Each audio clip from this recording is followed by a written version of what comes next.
check out our shirt on Tespring.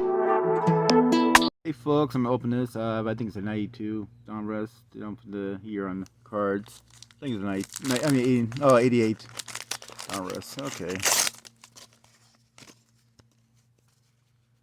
There you go. Bob Boom. His son is manager of the Yankees now. Tommy Lee surgery guy. Checklist.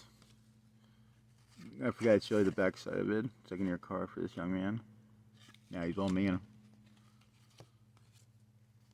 He used to be the manager of the Marlins and White Sox. Very, opinionated player. Really good player during his time. He's like more over. This guy is almost Hall of Famer. Jack Clark. Yeah, I remember this. He was one of my favorite Giants. I think he had the save for the 1986 World Series.